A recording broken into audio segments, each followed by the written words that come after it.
그리고 우리 보고 그렇게 살라고 말씀하십니다. 너희도 그렇게 살아. 그럼 우린 다 십자가에 달려 죽어야 되나요? 그건 아닙니다. 그건 갈 수가 없어요. 우리가 갈 수 있을 것 같아요, 여러분? 갈 수 있는 사람들이 있겠죠. 근데 그런 사람들은 정말 특별한 사람들입니다. 저 같은 사람은 범접할 수 없는 사람들. 특별한 사명을 갖고 태어난 사람들이 있어요. 그럼 우리 같이 평범한, 저나 여러분처럼 평범한 그리스도인들이 할 수 있는 건 뭘까? 우리는 우리 저마다의 삶에서, 각자의 삶에서 우리가 감당해야 할 고난과 고통의 그 십자가를 감당하는 거예요.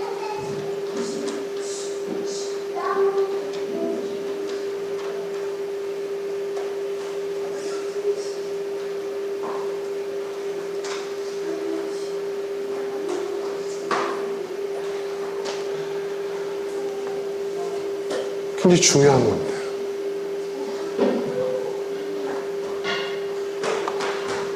제가 지금 하고 있는 이 커피밀 사업도 바로 그거예요.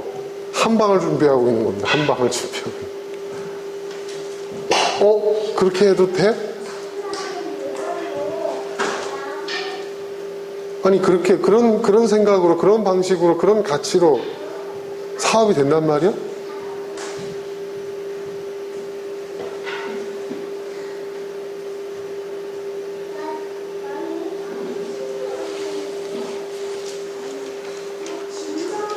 된다. 그게 가능하다. 그걸 보여주는 거예요. 여러분도 마찬가지예요. 여러분 각자의 삶에서 그렇게 사는 게 가능해? 그런 삶이 가능해? 그래도 괜찮아? 괜찮아. 더 행복해. 더 내 인생이 의미 있고 가치 있어. 그게 한 방이에요. 그게 바로 여러분을 통해서 하나의 영광 받으시는 거예요. 할렐루야? 굉장히 중요한 겁니다. 그렇게, 나 하나 그렇게 살아봐. 아니에요. 그게 아니라 그랬죠. 그 도사견을 죽인 그 벌떼들처럼. 그쵸?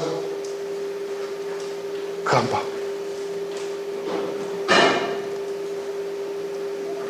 근데 여러분 가만 따지고 보면요, 인생에서 이렇게 보면은 요즘 사람들이 얘기하는 게 있잖아요. 대박이라는 거 있죠. 대박 나가지고 한 번에 인생이 역전됐다. 그런 건 없는 것 같아요. 보통 그런 사람들 보면 한 번에 그렇게 대박 난 사람 또 한 번에 훅 가더라고요. 네. 제가 주변에 이렇게 보니까 그렇더라고요. 그럼 진짜 성공한 사람 어떤 사람들이냐면 차곡차곡 그 기초부터 단단하게 하나씩 오랜 시간 묵묵히 쌓아 올라간 사람. 노아처럼. 노아가 그랬잖아요. 수백 년 동안 묵묵히 그냥 방주를 지었잖아요. 그런 사람들이 올라가더라고요. 공부도 마찬가지잖아요. 공부도. 그치? 벼락치기 아무리 해봐야 벼락치기는 뭐야? 시험 앞두고 열심히 공부를 하지만 시험 끝나고 나면 신기해. 싹 잊어버려. 그지? 급하게 아주 그냥 격하게 공감을 하네. 목사님도 알아. 왜냐하면 목사님도 그거 전문이었거든. 목사님이 성적이 굉장히 좋았거든. 고등학교 때. 근데 기억나는 게 하나도 없어. 시험 대비용 벼락치기 공부만 했거든요. 벼락치기 공부는 실력이 안 남습니다. 꾸준히 해야 돼요. 꾸준히. 평상시에 꾸준히 그게 쌓여서 어떻게 됩니까?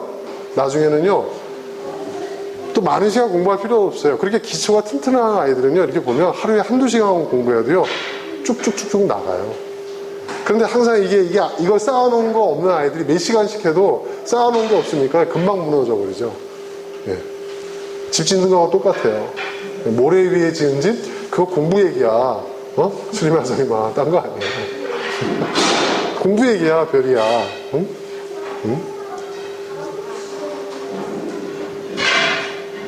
공부를 한다는 것은 그런 거예요. 내가 가만 보니까 목사님이 공부를 잘못했어. 공부를 안 한 건 아니었는데 잘못했어. 후회가 돼. 공부가 인생하고 똑같아. 인생하고 똑같아. 공부는 잘하는 것도 중요하지만 목사님이 보니까 성실히 하는 게 중요하더라고. 여러분 맞죠? 그렇지 않아요? 공부는요 요령 있게 잘 하는 게 그게 중요한 게 아니라 성실히 하는 거예요. 성실히. 근데 인생도 똑같아요. 보니까 인생도요 쌓이는 거더라고요. 그러니까 성경에 있잖아요. 네가 쌓은 선에서 선한 것이 나고 네가 쌓은 악에서 악한 것이 난다 하잖아요. 그러니까 하나님은요 오늘 네가 뭘 했나 보고 그 순간에 그 장면을 보고 나를 판단하시는 분이 아니에요. 내가 무엇을 쌓아 올리면서 사는가를 보시는 분이에요. 근데 이 선을 쌓는 건 굉장히 어려워요. 여러분 집 지어 보신 적 있어요? 저는 집을 지어 봤어요.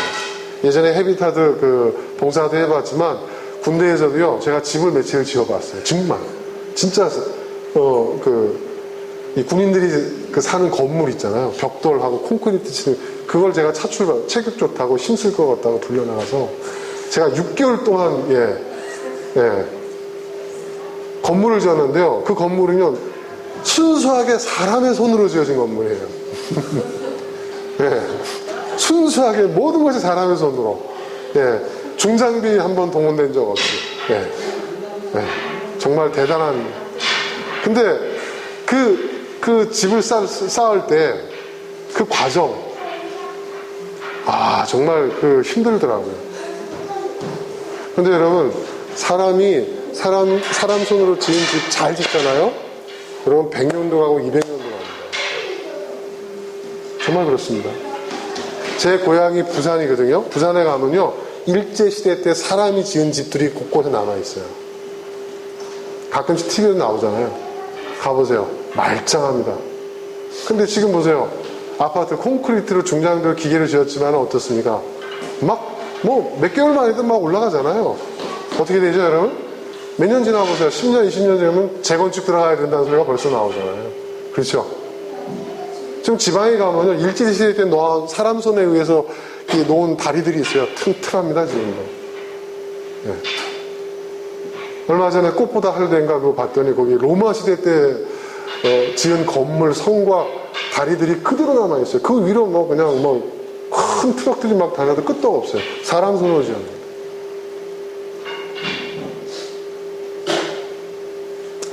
인생도 그와 같은 것 같아요.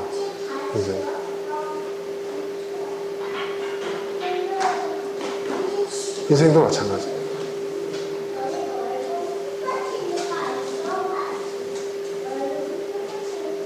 자, 그럼 우리가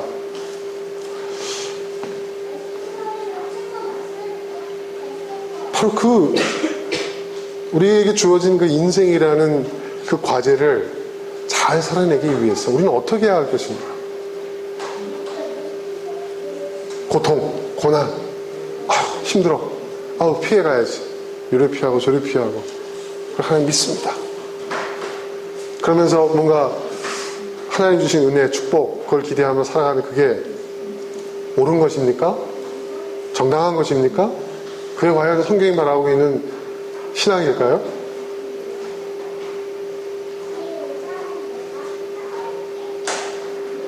여러분, 의미 있고 가치 있는 것들은요, 반드시 그 대가를 치러야 돼요. 대가 없이 그냥 되는 게 없어요. 저도 지금 굉장히 건강하거든요. 이 건강하기 위해서요, 하루에 1시간씩 뛴다고 생각해 보세요. 쉬지 않고. 힘듭니다. 그리고 요즘은요, 그거 갖고도 안 되겠다 싶어가지고요, 출퇴근을 자전거로 해요. 1시간씩 자전거 타고 이제 저희 집에서 회사 사무실까지 자전거 타고 출근했다가 퇴근했다가. 그리고 음식도요, 먹고 싶은 대로 막 먹으면 안 돼요. 적당하게 먹어야 돼요. 그게 정말 힘들더라고요. 절제하는 게. 자, 보세요. 개인이 조금 건강해지는 것 하나를 위해서도 이렇게 많은 수고와 노력과 고통이 따라요. 근데 그거를 감당해냈을 때 결과가 나오는 거예요. 어찌 하다 보니까 잘 되겠지. 그건 유행입니다, 여러분. 내가 하지 않아도, 내가 해야 될 일 내가 하지 않아도 누군가 어떻게 도와주겠지, 대신해주겠지, 하나님 도와주시겠지. 그게 미신이에요, 여러분. 그게 기복신앙이에요.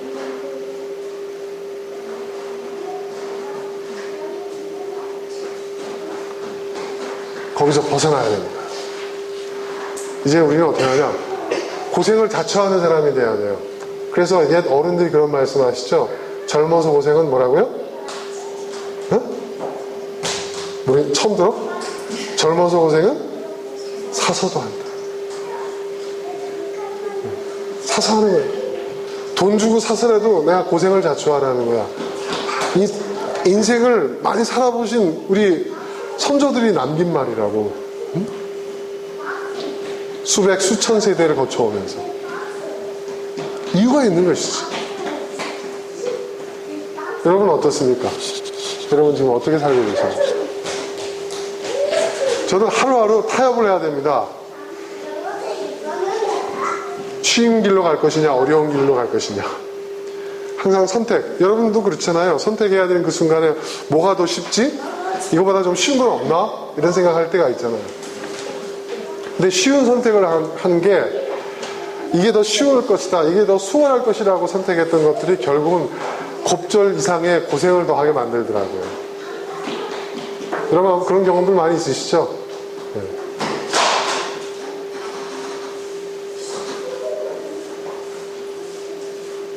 그러니까 어렵게 합시다. 우리 어렵게 삽시다. 이상한 목사네, 그죠? 우리 어렵게 삽시다. 우리 고생하며 삽시다. 그럼 마음 편해요. 고생을 사서 하는 사람이 되자 이거죠. 저는 그게 그리스도인의 삶이라고 생각합니다. 근데 고생을 사서 하는 사람들에게 하나님이 주신 말씀이 있어요. 고통을 자초하고 고난을 자초하는 사람들에게 하나님이 하신 말씀이 있어요. 여러분 예수님이야말로 고통을 사서 하신 분 아닙니까? 고난을 자청하신 분 아닙니까? 그렇죠? 그렇잖아요, 여러분? 그리고 내가 앞서간 이 길로 너희들도 따라오라고 말씀하고 계시잖아요. 자, 그렇게 고난을 자처하는 사람들, 오늘 함께한 이 본문 말씀이요, 한번 보세요, 여러분. 이게 고통을 당하는 모든 사람들에게 주시는 말씀이 아니에요. 이 말씀. 이 말씀 잘 보세요. 마음이 상한 사람을 고치시고 그 아픈 곳을 싸매어 주신다. 마음이 상한 사람. 슬픈 사람? 고통을 겪고 있는 사람? 다음 화면 보세요. 주님은 불쌍한 사람을 도와주시며 악인을 땅바닥까지 낮추시는 분이시다. 그래서 불쌍한 사람. 세상에 얼마나 불쌍한 사람들이 많아요. 그 모두를 얘기하는 걸까요? 여기서 불쌍하다는 말은 원어로 보면 억울한 일을 당한 사람. 네. 성경을 또 어떻습니까? 신약성경은 어떠세요? 예수님 뭐라고 했죠? 애통하는 자는 복이 있다고 그랬어요. 그렇죠? 애통하는 자. 이 애통하는 자가 단순히 슬픔에 잠긴 자, 그런 자를 얘기하는 걸까요? 아니에요.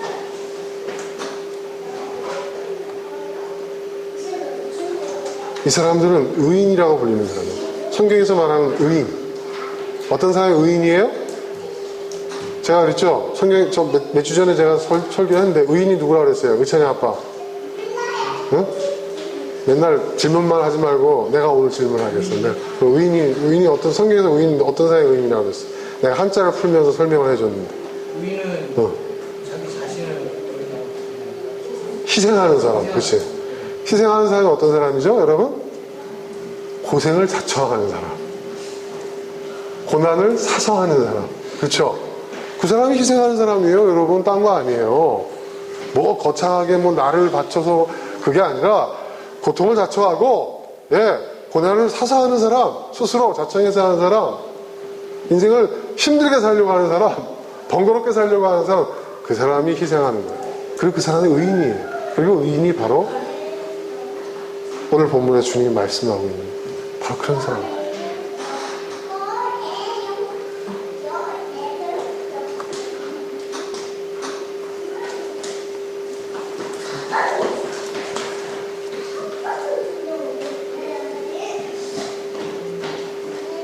고린도후서 1장 4절에서 사도 바울이 이렇게 얘기합니다. 우리의 모든 환난 중에서 우리를 위로하사 우리로 하여금 하나님께 받은 위로로서 모든 환난 중에 있는 자를 능히 위로하게 하시는 이시로다. 여기서 우리는 누구예요? 교회를 말하는 거죠.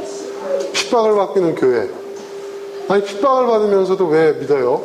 이 사람들이야말로 고생을 자청하는 사람이죠. 그죠? 하나님 어떤 사람에게 위로를 주신다고요? 고생을 자청하는 사람.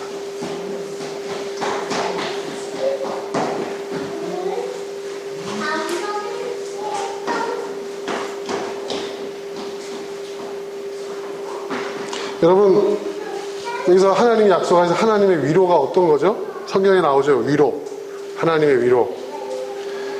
제가 한번 설교를 했던 것 같은데, 하나님의 위로라는 이 말씀의 의미가 어떤 의미라고 제가 여러분들한테 설명해 드렸습니까? 이게 하나님의 위로를 가리키는 헬라어 단어가 파라칼레오라는 단어죠. 파라칼레오. 이게 무슨 얘기죠? 네? 파라칼레오. 곁으로 부르다는 거예요. 누굴 곁으로 불러요? 하나님을. 고생을 자청하는 사람은요, 하나님을 곁으로 불러들이는 사람이라는 거예요. 그게 하나님의 위로라는 거예요. 하나님 어떤 사람과 함께 하시죠? 하나님 저와 함께 해주시옵소서. 물론 함께 해주시겠지만, 하나님은요, 굳이 우리가 하나님 나와 함께 해주십시오 라고 기도 안 해도 스스로 고생을 자청하고, 스스로 고난을 사서하는 사람, 그들과 함께 하십니다. 우리가 자청해서 하는 그 고생, 고난, 고통, 그것이 하나님을 불러들이는 힘이 있다고 성경은 얘기하고 있어요.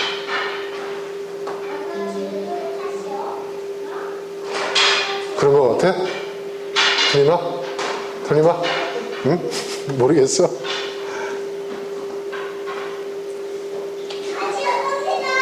여러분,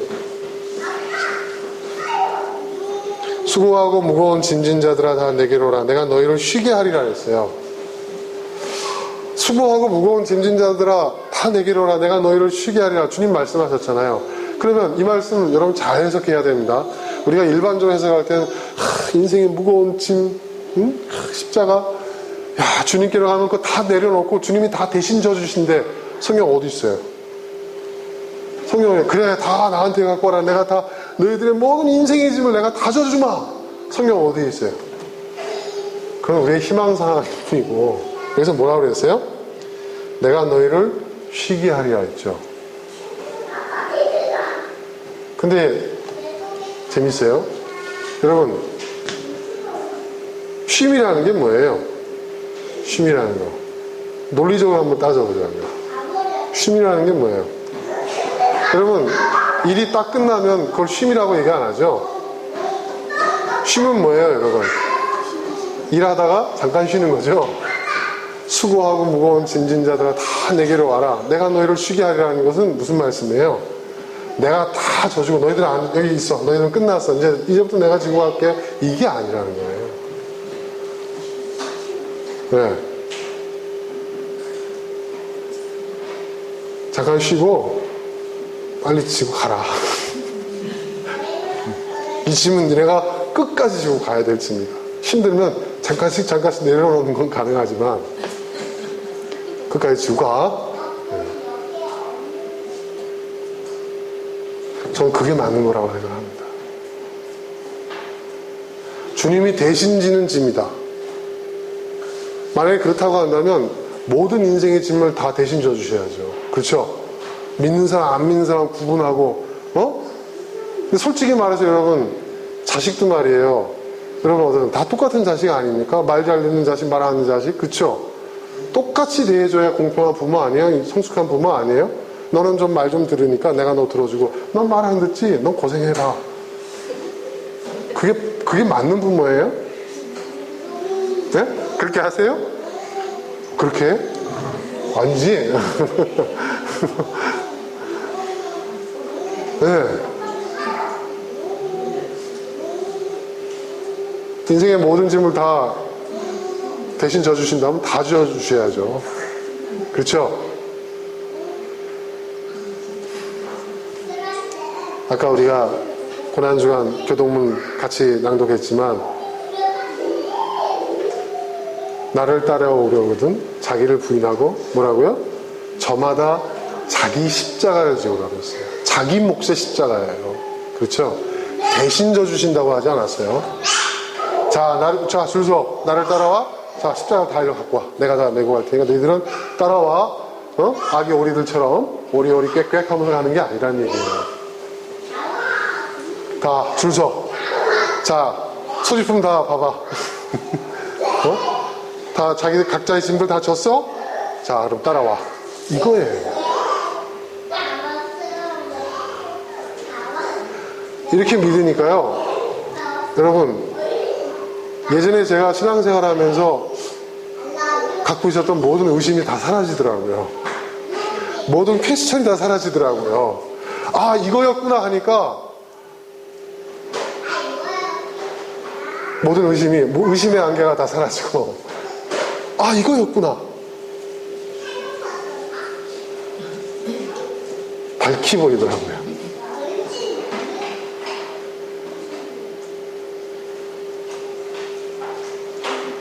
시편 147편 2절과 3절에서 여호와께서 예루살렘을 세우시며 이스라엘의 흩어진 자를 모으시며, 이스라엘 누구예요?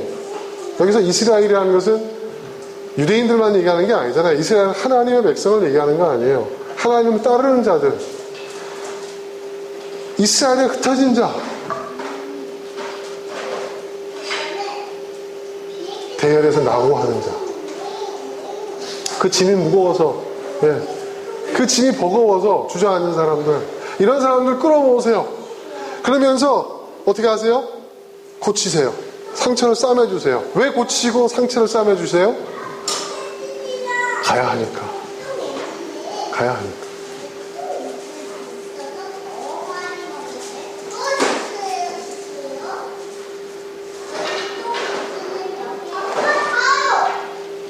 어떻습니까, 여러분? 은혜가 되십니까? 저는 굉장히 은혜가 됩니다. 어떤 설교를 할 때보다도 은혜가 됩니다. 설교하는 자가 은혜 받으면 안 되는데. 근데 저는 은혜가 됩니다. 그래서요, 저에게 앞으로 어떤 짐이 오더라도 두렵지 않아요. 두렵지 않아요.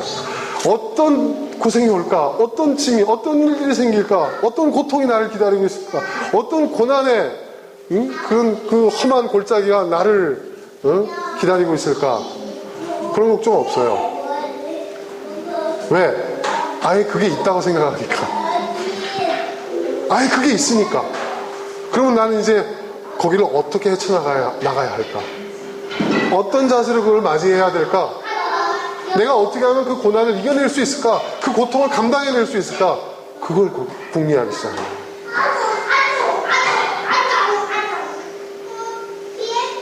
시험에 들게 마옵시며, 시험을 없애주세요가 아니라 시험에 쓰러지지 말게 하옵시며.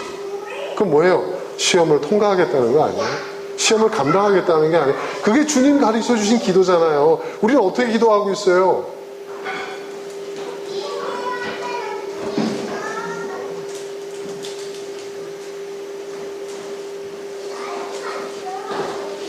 여러분, 우리는 그래서 성경에서 우리를 이 군사로 표현하잖아요. 그죠? 뭐 믿음의 갑주를 입고 뭐 전신 갑주를 입고 뭐 그거 있잖아요.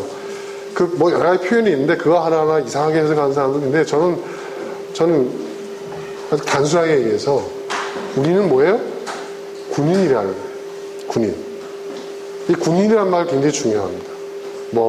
그러면 상명하복 이런 의미에서의 군인이 아니라, 여러분, 군인은요 미션이 있죠. 임무가 있어요. 군대 나오신 분들은 다 기억하실 거예요.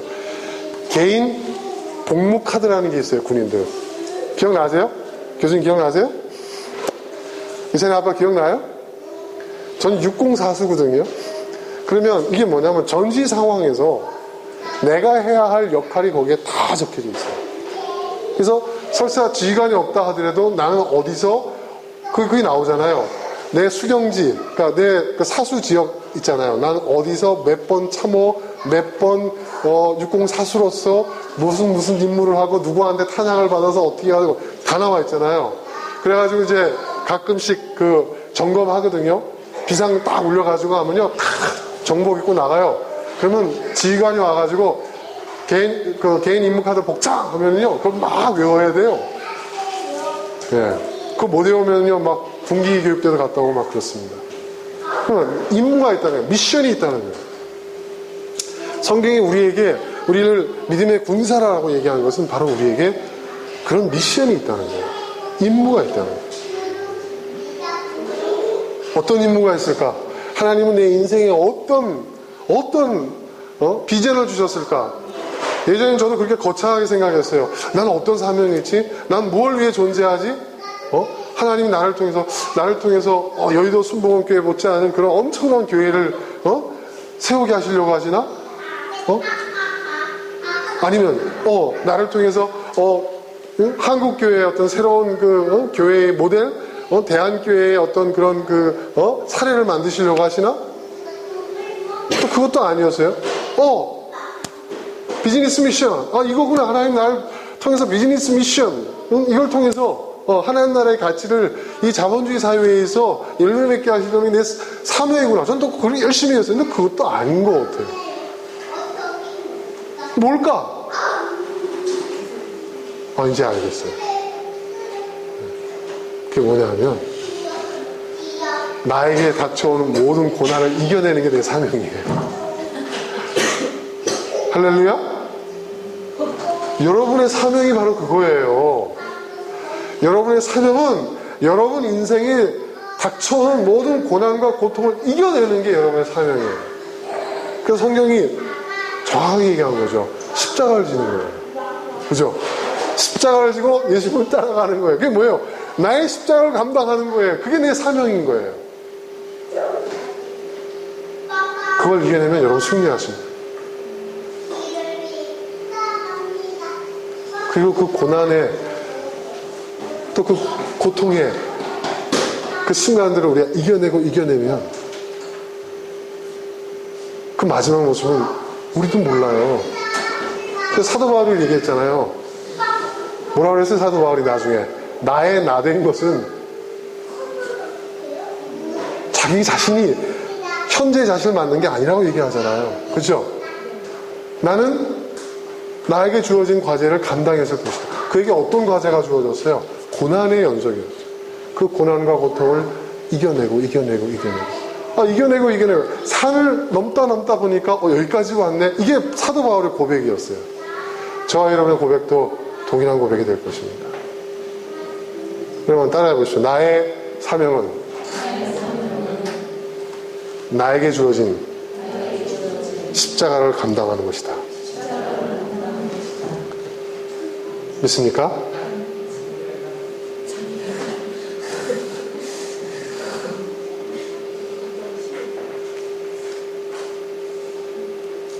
아무것도 아닌 것 같지만 굉장히 중요한 얘기를 제가 한 겁니다. 그래서 저는요 이제 고민 안 해요. 내 인생을 향하신 하나님의 비전이 뭐지? 왜 왔다 갔다 하지? 전에는 저쪽이었던 것 같은데 이제 일로 가라고 하시네? 그게 아니에요. 여러분 노아의 방주를 생각해 보세요. 노아의 방주는 여러분 어떻습니까? 물에 떠 있기만 했어요.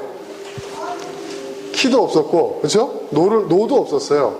방향도 결정할 수 없었고, 배를 저어가 나갈 수 있는 키도 없었어요. 돛대도 없었어요. 그렇죠? 그냥 방주였어요. 그냥 방주, 박스였어요. 아크, 예.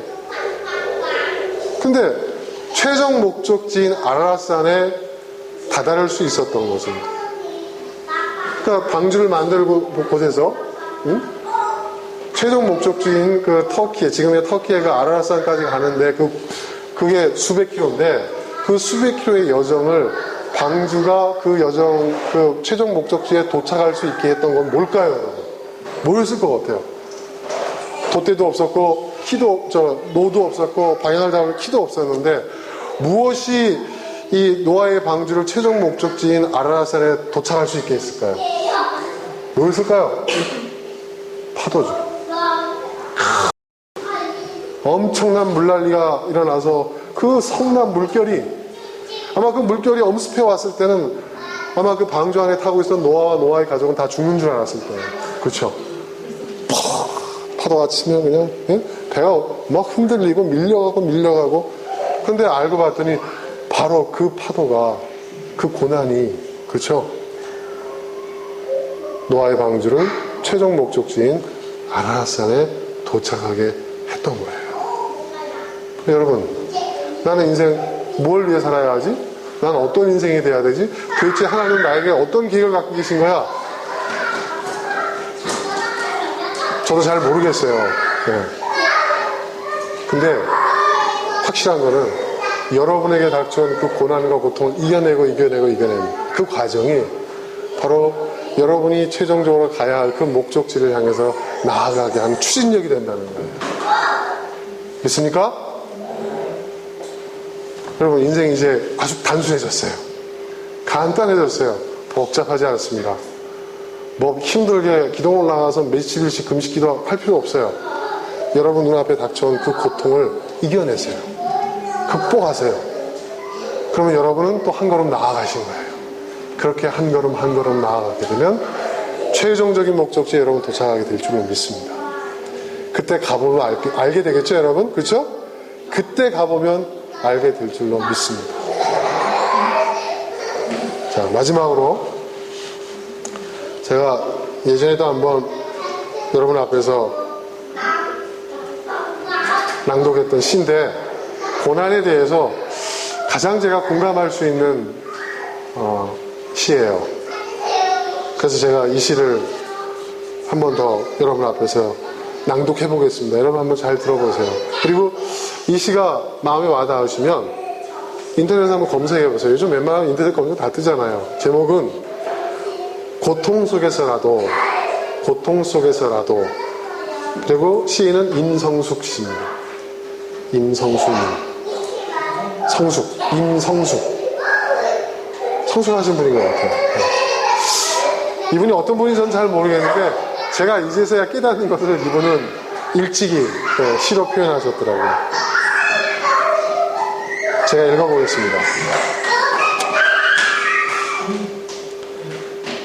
당신은 내가 궁지에 몰렸을 때 생각납니다. 당신은 내가 무력해졌을 때 나타나십니다. 비바람에 목 꺾인 억새처럼 허우적거릴 때, 겨울 벌판에 허수아비처럼 손 흔들고 나를 포기하는 낭떠러지와 닿을 때 당신은 나타나십니다. 당신과 나의 만남은 무엇입니까? 고통입니까? 위로입니까? 연단입니까? 이렇게 수없이 눈물로 만났던 주님, 그리고도 한숨 돌리면 번번이 돌아섰던 나를 버리지 않는 당신의 긍휼은 무엇입니까? 십자가입니까? 흘리신 보혈입니까? 그 능력입니까? 고난 중에만 만나던 당신이 이따금 그저 적적할 때에도 기쁠 때에도 살며시 내게 오십니다. 하지만 때때로 엄습하는 막막함, 당신이 영 안 보이는 허전함은 또 무엇입니까? 아직은 못다한 은혜의 시련입니까? 아직은 남은 내 교만의 뿌리입니까? 혼돈의 안개입니까? 당신이 안 계시는 어설픈 기쁨보다는 고통 속에서라도 당신과 함께하는 위로를, 한순간도 나 혼자 있지 않다는 징표의 금반지를 끼기를 원합니다. 내 깊은 잠 속에서까지 함께 계시기를 원합니다.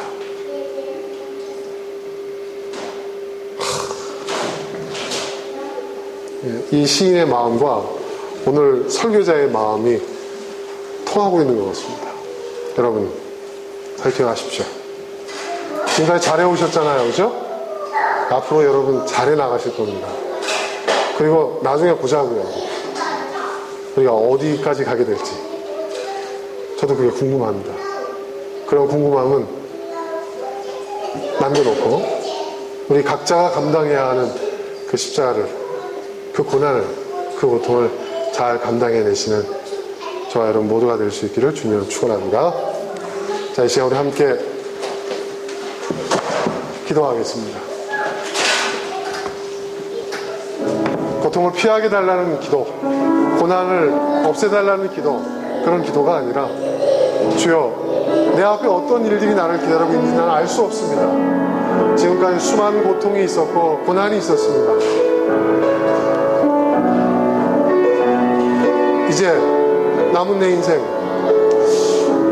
내 앞에 어떤 시련이 있을지라도, 어떤 고통이 나를 기다리고 있을지라도 두려워하고 그것을 피하려 하고 주저하지 아니하고 기꺼이 그것에 맞서는, 그리고 그것을 담담하게 감내해낼 수 있는 우리가 되게 해달라고 여러분 기도하시길 바랍니다. 함께 기도하겠습니다. 아버지 하나님,